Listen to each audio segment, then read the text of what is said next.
ಶ್ರೀಧರ್ ಅವರು ಸುದೀರ್ಘವಾಗಿ SIR ಬಗ್ಗೆ ವಿಶೇಷ ತೀವ್ರ ಪರಿಷ್ಕರಣೆ ವಿಚಾರದಲ್ಲಿ SIR ಭಾಳ ವಿಸ್ತಾರವಾಗಿ ತಮ್ಮ ಮುಂದೆ ಭಾಷಣ ಮಾಡಿದ್ದಾರೆ. ಯಾಕಂದರೆ ನಮ್ಮ ಪಕ್ಷ ನಿಮ್ಮ ಜೊತೆ ಇದೆ ಈ ಹೋರಾಟದಲ್ಲಿ ಅಂತ ಹೇಳಲಿಕ್ಕೋಸ್ಕರ ನಾನು ಬಂದಿದ್ದೇನೆ.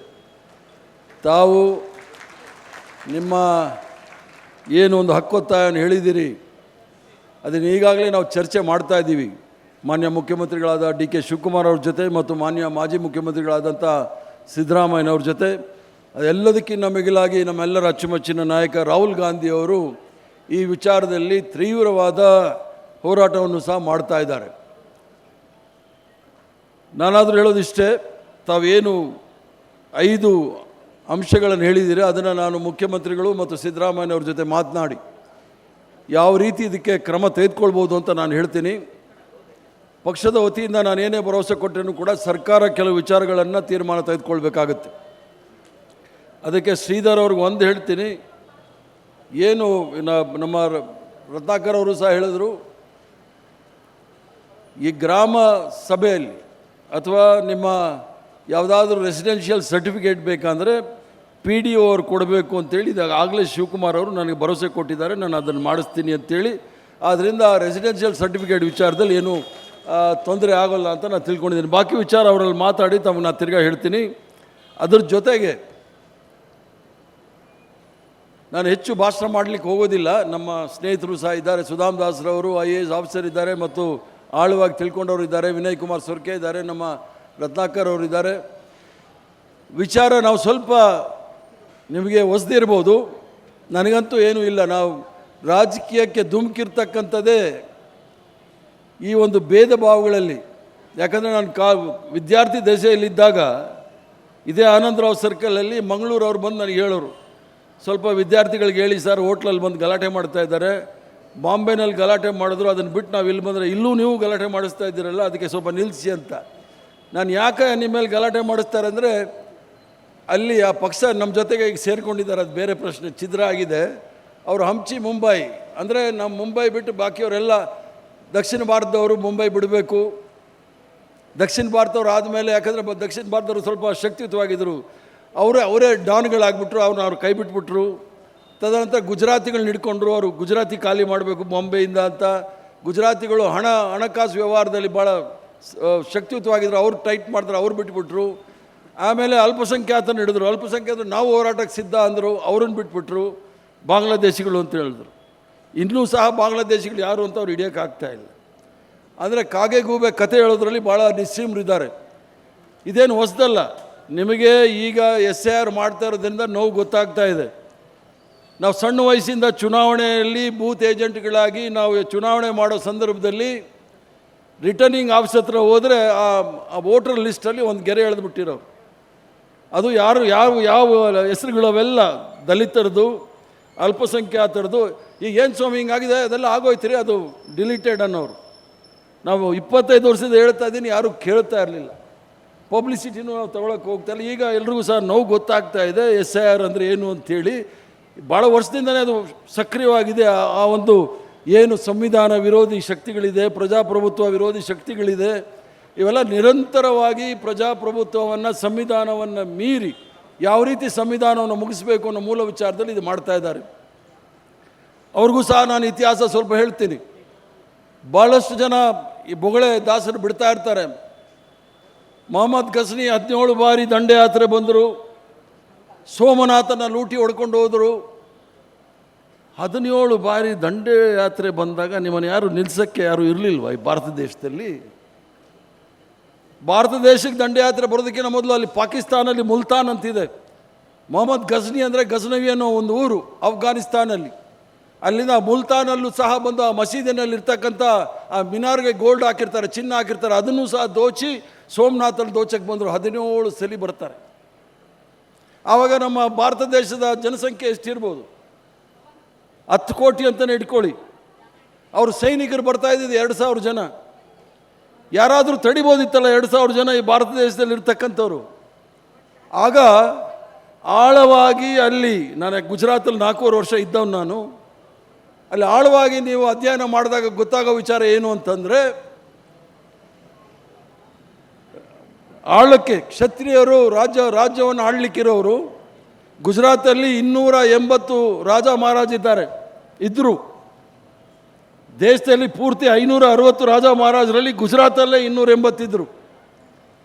ರಾಜ ಮಹಾರಾಜರಿದ್ದಾರೆ, ಅವರಿಗೆ ಮಂತ್ರಾಲೋಚನೆ ಹೇಳೋಕ್ಕೆ ಬುದ್ಧಿವಂತರಿದ್ದಾರೆ, ವ್ಯಾಪಾರ ಮಾಡೋಕ್ಕೆ ವಯಸ್ಸರಿದ್ದಾರೆ.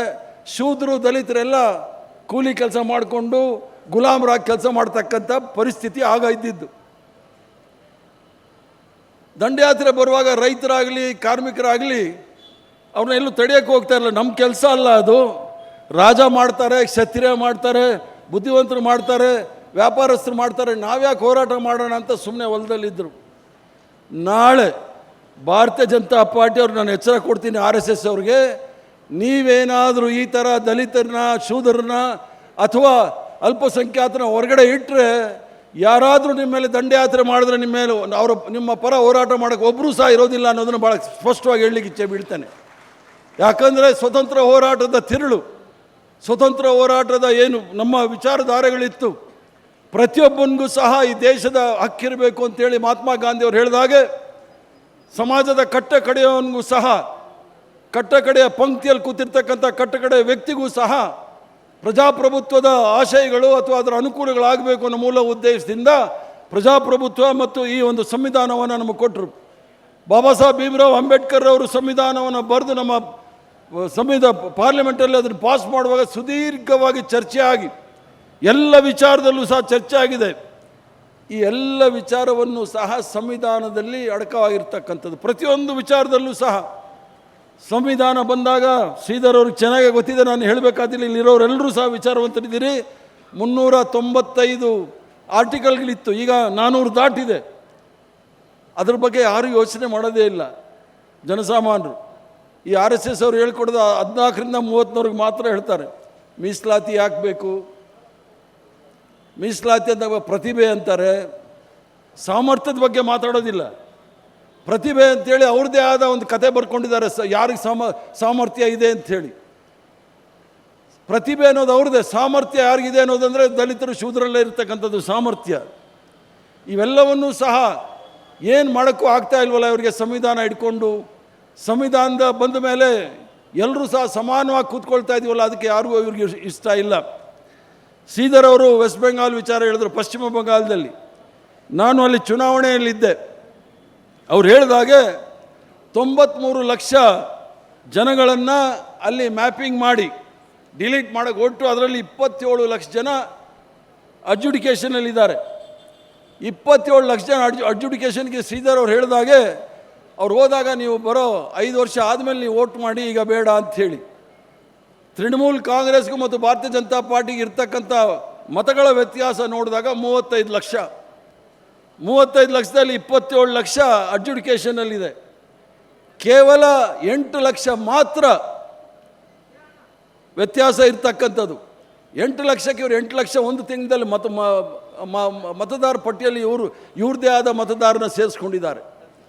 ಎಲ್ಲ ರೀತಿಯಲ್ಲೂ ಸಹ ಸಂವಿಧಾನವನ್ನು ಬುಡಮೇಲು ಮಾಡ್ತಕ್ಕಂಥ ಈ ಒಂದು ಷಡ್ಯಂತ್ರ ಏನಿದೆ, ಈ ಒಂದು RSS ಮತ್ತು ಭಾರತೀಯ ಜನತಾ ಪಾರ್ಟಿಯವರು, ಇದನ್ನು ನಾವು ಸೋಲಿಸಲೇಬೇಕಾಗುತ್ತೆ. ಯಾಕಂದರೆ ಭಾಳಷ್ಟು ಜನ ಈ ವಿಚಾರವಂತರು ಕೂಡ ಅವರು ಏನು ಕಮ್ಮಿ ಇಲ್ಲ. ಕಾಂಗ್ರೆಸ್ ಪಕ್ಷವನ್ನು ಮುಗಿಸಬೇಕು ಅಂತೇಳಿ ಒಂದೊಂದು ಸಲ RSS BJP ಜೊತೆನೂ ಸೇರಿ ಸರ್ಕಾರ ಮಾಡಿಬಿಟ್ರು ಕೇಂದ್ರ ಸರ್ಕಾರದಲ್ಲಿ. ಅವರು ಒಂದು ಸಲ 77ರಲ್ಲಿ ಸರ್ಕಾರಕ್ಕೆ ಬಂದ ತಕ್ಷಣ ಈ CIA ಅವ್ರು ಇರ್ತಾರೆ ನೋಡಿ, ಎಲ್ಲ ಜಾಗದಲ್ಲೂ ಅವ್ರನ್ನ ಹಾಕ್ಬಿಟ್ರು. RSS ಅವ್ರು ನೀವು ಕೋರ್ಟ್ಗೆ ಹೋಗಿ ಇದ್ದಾರೆ, ಬ್ಯೂರೋಕ್ರಸಿನಲ್ಲಿದ್ದಾರೆ, ಮಾಧ್ಯಮದಲ್ಲಂತೂ ತುಂಬಿಟ್ಟಿದ್ದಾರೆ. ಮೊದಲಾದರೂ ಮಾಧ್ಯಮದಲ್ಲಿ ಎಡಪಂಥೀಯರು ಬಲಪಂಥೀಯರು ಅಂತ ಇರೋರು, ಈ 2 ರಾಜ್ಯದಲ್ಲೂ ಸಹ ಎಡಪಂಥೀಯರು ಸೋಲಾದ ನಂತರ ಬಲಪಂಥೀಯವ್ರದ್ದೇ ಭಾಳ ಪ್ರಭಾವಶಾಲಿ ಮಾಧ್ಯಮದಲ್ಲಿ. ನೀವೇನು ಹೇಳಿದ್ರೂ ಮಾಧ್ಯಮದಲ್ಲಿ ಬರೆಯೋದಿಲ್ಲ. ಆದ್ದರಿಂದ ಇದು ಭಾಳ ಗಂಭೀರವಾದ ವಿಚಾರ ನಮ್ಮ ಮುಂದೆ ಇದೆ. ನಮ್ಮ ಹಕ್ಕನ್ನು, ಯಾಕಂದರೆ ರಾಜ ಮಹಾರಾಜರ ಕಾಲದಲ್ಲಿ ತಾವೆಲ್ಲರೂ ಸಹ ನೋಡಿದ್ದೀರಿ, ಅವಾಗೇನು ಸಂವಿಧಾನ ಇರಲಿಲ್ಲ. ಆ ಥರ ಏನಾದರೂ ರಾಜ ಮಹಾರಾಜ ಕಾಲೇಜಲ್ಲಿ ಏನಾಯಿತು ಅಂತ ನೋಡಬೇಕಾದ್ರೆ ನೆಟ್ಫ್ಲಿಕ್ಸಲ್ಲಿ ಒಂದು ಪಿಕ್ಚರ್ ಸಿಗುತ್ತೆ, ಮಹಾರಾಜ ಅಂಥೇಳಿ. 1900 835ನೇ ಇಸ್ವಿನಲ್ಲಿ ದಾದಾಬಾಯಿ ನವರೋಜಿ ಅವರ ಬೆಂಬಲದಿಂದ ಒಬ್ಬ ಜರ್ನಲಿಸ್ಟ್ ಫೈಟ್ ಮಾಡ್ತಾರೆ ಒಬ್ಬ ಮಹಾರಾಜನ ವಿಚಾರದಲ್ಲಿ. ಯಾವ ರೀತಿ ಕಾನೂನು ಇತ್ತು ಅನ್ನೋದನ್ನು ಅದನ್ನು ನೋಡಿದಾಗ ನೀವು ಅದು ನಿಜವಾಗಿ ನಡೆದಿರ್ತಕ್ಕಂಥದ್ದು. ದಾದಾಬಾಯಿ ನವರೋಜಿ ಅವರು ಅದನ್ನು ಕಂಡಿರ್ತಕ್ಕಂಥವ್ರು 1935ನೇ ಇಸ್ವಿನಲ್ಲಿ. ಅದನ್ನು ನೋಡಿದಾಗ ನಿಮಗೆ ಸ್ಪಷ್ಟವಾಗಿ ಗೊತ್ತಾಗುತ್ತೆ ಭಾರತೀಯ ಜನತಾ ಪಾರ್ಟಿ RSS ಅವರ ಈ ಒಂದು ಷಡ್ಯಂತ್ರ ಯಾವ ರೀತಿ ಇದೆ ಅಂಥೇಳಿ. ಯಾಕಂದರೆ ಕಾನೂನು ಅನ್ನೋದನ್ನು ಯಾವ ಮಟ್ಟಕ್ಕೆ ತಗೊಂಡು ಹೋಗಿದ್ದಾರೆ ಅಂತ ಹೇಳಿದ್ರೆ ಅವ್ರಿಗೆ ಸಂವಿಧಾನದ ಮೇಲೆ ಭರವಸೆ ಇಲ್ಲ. ಸಂವಿಧಾನದ ಭರವಸೆ ಮೇಲೆ ಇದ್ದರೆ ಚುನಾವಣಾ ಆಯೋಗವನ್ನು ಅವ್ರ ಕೈಗೆ ತೆಗೆದುಕೊಳ್ತಾ ಇಲ್ಲ. ಎಲ್ಲ ಸಾಂವಿಧಾನಿಕ ಸಂಸ್ಥೆಗಳನ್ನು ಆಯಾ ಕಟ್ಟಿನಲ್ಲಿ ಅವರು RSS ಜನಗಳು ಕೂತಿದ್ದಾರೆ. ಯಾರೋ ಜ್ಞಾನೇಂದ್ರನ ಚುನಾವಣೆ ಅಧಿಕಾರಿ ಜ್ಞಾನೇಂದ್ರ ಕುಮಾರ್, ಅವನಷ್ಟು ದೊಡ್ಡ ಅಜ್ಞಾನಿ ಯಾರೂ ಇಲ್ಲ.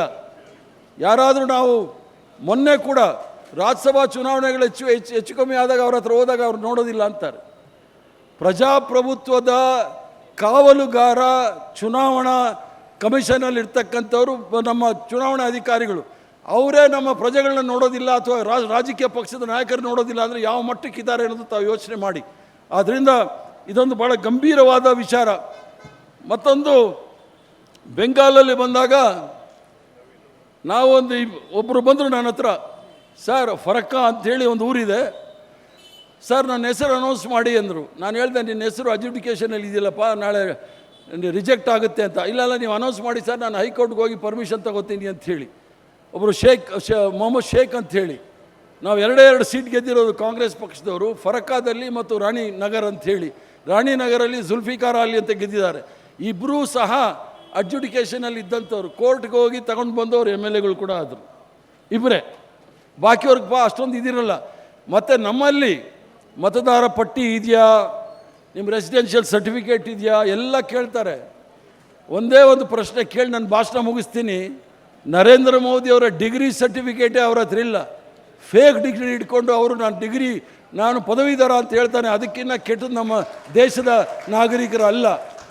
ಅವರು ಬಡವರು ಇರ್ಬೋದು, ನಮ್ಮ ದೇಶದ ನಾಗರಿಕರು ಬಡವರು ಇರ್ಬೋದು, ಯಾವತ್ತೂ ಸಹ ಸುಳ್ಳು ಹೇಳೋದಿಲ್ಲ, ನಕಲಿ ಕೆಲಸ ಮಾಡೋದಿಲ್ಲ, ಅಥವಾ ಅವ್ರು ನಕಲಿ ದೇಶಭಕ್ತರಲ್ಲ.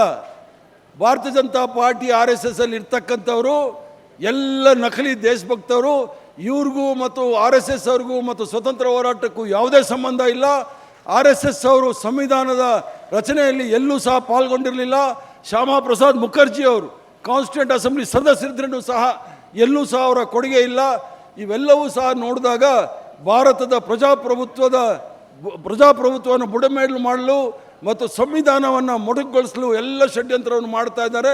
ಇದರ ವಿರುದ್ಧ ನೀವು ಹೋರಾಟ ಮಾಡಬೇಕಂದ್ರೆ ಕೇವಲ ಕರ್ನಾಟಕ ರಾಜ್ಯದ ಮುಖ್ಯಮಂತ್ರಿಗಳಾಗಲಿ, ಸಿದ್ದರಾಮಯ್ಯನವರಾಗಲಿ ಅಥವಾ ಹರಿಪ್ರಸಾದ್ ಆಗಲಿ ಮಾಡೋಕ್ಕಾಗೋದಿಲ್ಲ. ಈ ಹೋರಾಟ ಈಗಾಗಲೇ ರಾಹುಲ್ ಗಾಂಧಿ ಅವರು ಹೇಳಿದ್ದಾರೆ, ಇದು 2ನೇ ಸ್ವಾತಂತ್ರ್ಯ ಹೋರಾಟ ಆಗಬೇಕಾಗಿದೆ. ಸ್ವಾತಂತ್ರ್ಯ ಸಂಗ್ರಾಮದ 2ನೇ ಹೋರಾಟ. ಪುನಃ ಪ್ರಜಾಪ್ರಭುತ್ವದ ಆಶಯಗಳು, ಸಂವಿಧಾನದ ಆಶಯಗಳನ್ನು ಸ್ಥಾಪನೆ ಮಾಡಬೇಕಂದ್ರೆ ದೊಡ್ಡ ಹೋರಾಟ ಮಾಡಬೇಕು. ಈ ಒಂದು ಹೋರಾಟಕ್ಕೆ ನಮ್ಮ ಸಂಪೂರ್ಣವಾದ ಬೆಂಬಲ ಇದೆ ಅಂಥೇಳಿ ನನಗೆ ಒಂದು ಅವಕಾಶ ಮಾಡಿಕೊಟ್ಟ ತಮ್ಮೆಲ್ಲರಿಗೂ ಸಹ ವಂದನೆ ಸಲ್ಲಿಸಿ, ತಾವೇನು ಹಕ್ಕೊತ್ತಾಯ ಮಾಡಿದ್ದೀರಿ ಇದನ್ನು ಸರ್ಕಾರದ ಮಟ್ಟದಲ್ಲಿ ಸರ್ಕಾರದಲ್ಲಿ ಚರ್ಚೆ ಮಾಡಿ ನಾನು ಶ್ರೀಧರ್ ಅವರಿಗೆ ಗಮನಕ್ಕೆ ತರ್ತೀನಿ ಅಂತ ಹೇಳಿ ನಾನು ಮಾತು ಮುಗಿಸ್ತೇನೆ. ನಮಸ್ಕಾರ, ಜೈ ಹಿಂದ್.